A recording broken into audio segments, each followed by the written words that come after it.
Assalamualaikum dear friends, welcome back to Studyology. Sorry for posting a little too late, but I was preparing for this chapter I have to make the next video about. So let's get started.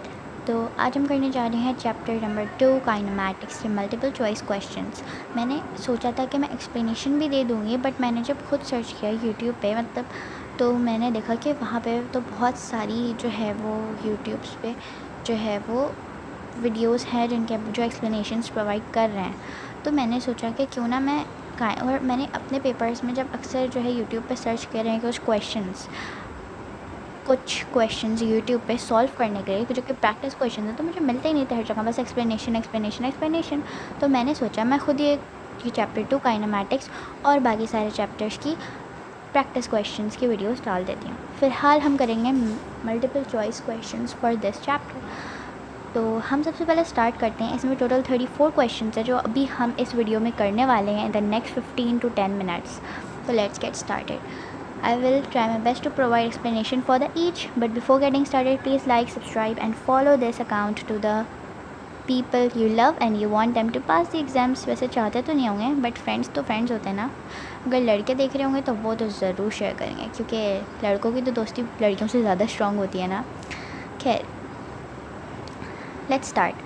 तो हमारा सबसे पहला question है scalar quantities have dash and a suitable unit. सबसे पहले हम scalar और vector की बात करते हैं। स्केलर क्वांटिटीज़ वो होती हैं जिनके पास यूनिट होती है और मैग्नीट्यूड होती है। मैग्नीट्यूड से मुराद यानी कि कोई भी नंबर, जैसे अगर मैं बोलती हूँ 2.5, और वो चीज़ें जो है वो इनफ नहीं होती। इनके पास सिर्फ मैग्नीट्यूड और यूनिट होता है, और यही इसको एक्सप्लेन कर देता है। जैसे अगर मैं बोलती हूँ 5, तो मैं 5 बोल रही हूँ, तो मैं 5 क्या बोल रही हूँ? 5 चॉकलेट्स, है ना। अब मैं किसकी बात कर रही हूँ? 5 kilo chocolates, 5 PACS of chocolates, है ना।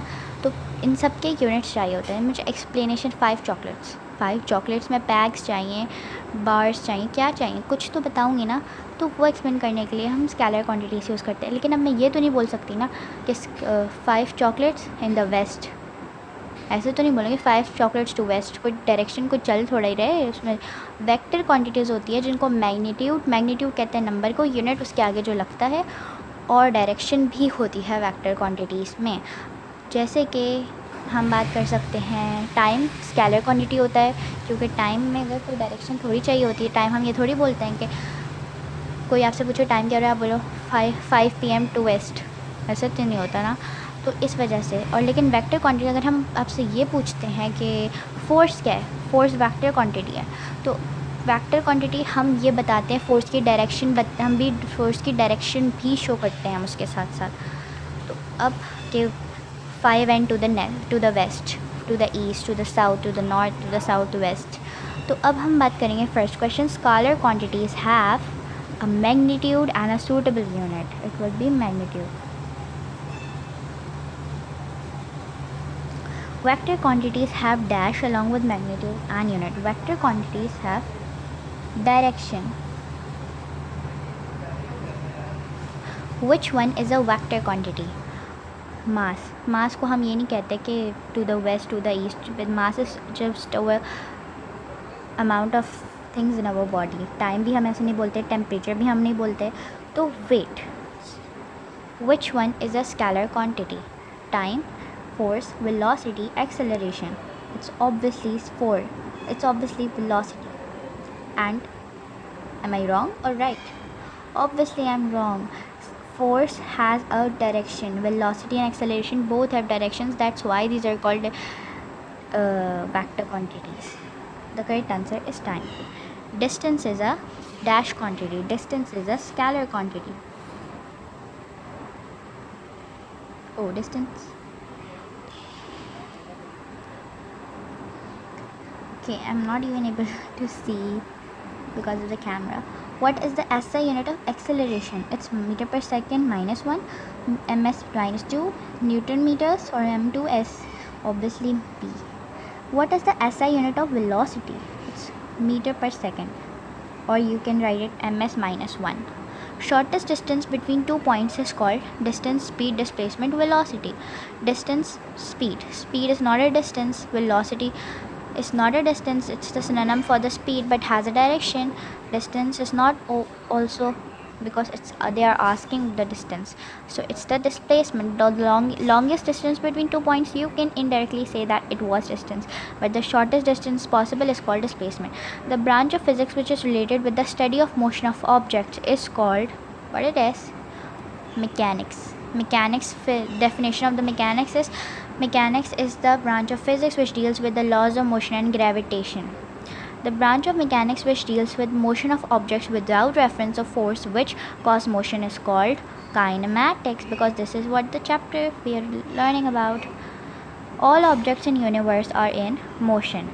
हमने पढ़ा था हमारी रेस्ट रिलेटिव पे कि कोई ऑब्जेक्ट एब्सोल्यूट मोशन और एब्सोल्यूट रेस्ट पे नहीं है. किसकी बात हो रही है? Absolute motion. मतलब ये नहीं कि 24 घंटे हिलते चला जा रहा है मेरे हाथ की लेकिन हर ऑब्जेक्ट के अंदर कोई ना कोई, इवन दो दिस बुक ऐसी लग रहा है कि ये स्टिल है बट इट्स नॉट स्टिल. इसके अंदर एटम्स मॉलिक्यूल्स की तो इवन मूवमेंट हो रही होगी ना. अगर किसी बात पे यकीन नहीं आ रहा तो एटलीस्ट एटम्स के अंदर जो इलेक्ट्रॉन्स हैं वो तो उसके अराउंड रिवॉल्व कर रहे होंगे ना. Types of motions are 3. What are those? Translatory motion, rotatory motion and vibratory or oscillatory motion. Motion of a body along a straight line is called linear motion. Vibratory motion होता है back and forth movement. Random motion होता है irregular movement of an object. मतलब कि random motion से मुराद ये है कि बटरफ्लाई बर्ड जैसे मूव करती हैं. वाइब्रेटरी मोशन से जब हम कोई घंटी ऐसे ऐसे बज रही होती है तो back and fourth mean position पे जब वो हो रही होती है उसको कहते हैं. ट्रांसलेटरी मोशन भी उसी को कहते हैं जब जैसे ट्रेन है उसके सारे पार्ट्स एक ही स्ट्रेट लाइन में यूनिफॉर्म स्पीड के साथ चल रहे होते हैं. ऐसा नहीं होता ना कि ट्रेन का एक पार्ट इधर जा रहा है एक पार्ट इधर जा रहा है. Motion of a rider on the Ferris wheel is an example of a rotatory motion. अभी मैंने आपको बताया रोटेटरी मोशन की जो है एग्जांपल्स यही होती हैं कि एक फिक्स्ड एक्सिस पे एक चीज़ रोटेट कर रही है और बार बार उसी बीच के पॉइंट के साथ पास होती जा रही है. Back and fourth motion of an object about it's mean position. Vibratory और ऑस्किलेटरी एक ही चीज़ होती है मोशन में कहते हैं. Next page now please. Next question. The motion of the clock's pendulum is an example of a circular motion, rotatory motion, translatory motion. Okay, let me put this over here so that's not उड़े ना ये. तो motion of the clock's pendulum is an example of a vibratory motion. I just mentioned it. The body moves back and forth about mean position is a vibratory motion. Oh my god, हर जगह तो vibratory motion ही आ जा रहा है. इस ऐसा unit इस metre. Distance भी होता है डिस्प्लेसमेंट भी होता है. डिस्टेंस डिस्प्लेसमेंट में फ़र्क ये होता है कि ये स्केलर क्वांटिटी है ये वेक्टर क्वांटिटी है. इसके अंदर इसके हमारे पास ये ऑप्शन भी था हमने इसको पढ़ा नहीं. Sorry. Both A and B. Scalar quantity होती है ये वेक्टर क्वांटिटी होती है और जो है ये लॉन्गेस्ट डिस्टेंस होता है शॉर्टेस्ट डिस्टेंस. तो will go with the both A and B. Ignore these two. S upon t, it means distance upon time is the expression for velocity and speed. So this time हम लोग देख लेंगे कि both A and B है. Speed of an object in a certain direction is called, आप लोग guess. एक direction में स्पीड किसी भी ऑब्जेक्ट की जो एक डायरेक्शन में स्पीड होती है उसको क्या कहते हैं हम? इसको कहते हैं हम वेलोसिटी. क्योंकि वेलोसिटी स्पीड होती है किसी भी ऑब्जेक्ट की in a certain direction. Acceleration is produced whenever the velocity of an object changes या फिर direction of an object changes. क्योंकि एक्सेलरेशन वेक्टर क्वांटिटी है तो उस पर डायरेक्शन के चेंज होने से अफेक्ट पड़ेगा और वेलोसिटी जो एक्सेलरेशन के फार्मूले में होती है. अगर यहाँ पे टाइम होता है ना कि टाइम चेंजेस तो वो भी होता है. अगर नन ऑफ दिस की जगह टाइम चेंजेस होता है तो फिर तीनों ऑप्शंस करेक्ट होते हैं. Due to decrease in velocity, acceleration will. तो क्योंकि acceleration due to decrease in velocity acceleration will be. Velocity में कमी आती है तो मतलब कि जो जैसे गाड़ी की वेलोसिटी स्पीड में कमी आ रही है तो वो स्टॉप होने पे आ रही है तो उसको रिटार्डेशन या डिसेलरेशन कहते हैं. तो एक्सेलरेशन विल बी नेगेटिव और जिस डायरेक्शन में वेलोसिटी जा रही है उसके ऑपोजिट होगी. डेंसिटी जो है हमारे पास होती है. Density is a scalar vector. Both A and B none of this. Density is a scalar quantity. लग रहा होगा ये वेक्टर है लेकिन ये स्केलर है क्योंकि हम ये तो नहीं बोलते ना कि डेंसिटी इज़ डायरेक्शन. अगर आपको किसी भी दो चीज़ों में कन्फ्यूजन होना स्केलर और वेक्टर के कौन सा है तो आप एक चीज़ यूज़ कर लो. आपको कन्फ्यूजन हो रही है टाइम स्केलर और टेम्परेचर स्केलर क्वांटिटी या वेक्टर क्वांटिटी है तो आप दो सेंटेंस बोल के देखो. स्केलर आपको पता होती है इसके अंदर डायरेक्शन नहीं होती. वेक्टर के अंदर डायरेक्शन होती है. आप बोल के देखो 25 डिग्री से टूवर्ड्स टू द नॉर्थ अजीब सा लग रहा है ना, 25 डिग्रीज नॉर्थ की तरफ जा रहा है 25 डिग्रीज, कोई सेंटेंस, कोई लॉजिक ही नहीं बन रही स्टेटमेंट की। फिर आप बोलो 25 डिग्री सी, तो फिर वो लॉजिक बन रहा है। तो आपको ये बात पता चल गई स्केलर क्वांटिटी। आप कन्फ्यूज हो, फोर्स स्केलर वेक्टर है, बोलो 12n टू द नॉर्थ, तो ये समझ आ रहे 12n की फोर्स लग रही है नॉर्थ की तरफ, तो ये वेक्टर क्वांटिटी हो गई। The gradient on the distance time graph is numerically equal to the speed. When bus travels with non-uniform speed, the distance time graph is a curve. जब भी नॉन यूनिफॉर्म स्पीड की तरह ऐसे या ऐसे होगा, अगर ग्राफ ऐसे जा रहा होगा तो ये एक्सेलरेशन हो रही है क्योंकि वो बढ़ रहा है, और अगर ऐसे जा रहा होगा तो डिसेलरेशन क्योंकि आगे जाके ऐसे नीचे आ जाएगा। The gradient on speed time graph gives the acceleration. Speed time graph पे जो वर्टिकल लाइन होती है ग्रेडियंट, वो एक्सेलरेशन बताता है। The basic equations of motion for bodies with uniform acceleration are 3। कौन कौन सी इक्वेशंस थी वो let us revise. The equations were v f equals to v i plus a t. Second equation थी क्या थी, s equals to v i multiplied by t plus 1/2 a t square. Third equation थी 2as equals to vf square minus vi square. In vi initial velocity, vf final velocity, t for time, a for acceleration, s for distance. और gravitational acceleration के cases में S H में change हो जाता है, height में ए जी में change हो जाता है, मतलब ग्रेविटेशनल, उसमें ग्रेविटेशन की वो फोर्स आ जाती है। V i plus a t equals to v f, s equals to v i t plus 1/2 a t square. अभी हमने सारी इक्वेशन करी, आप वीडियो को रिवर्स करके देख सकते हैं। 2s equals to v f square minus v i square. Two stones of different size are drop from same height simultaneously, which of these will hit the ground first? Both will hit the ground first.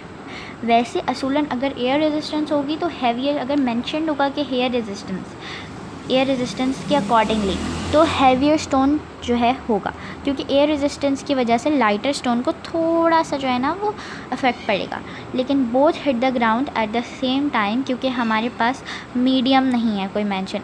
Vacuum भी हो सकता है, ये कुछ भी हो सकता है, वैक्यूम में एयर रेजिस्टेंस नहीं होती और दूसरी चीज़ों में नेग्लिजिबल होती है। Value of acceleration due to gravity g near the surface of earth is found to be 9.81. They are confusing us by writing all the values the same.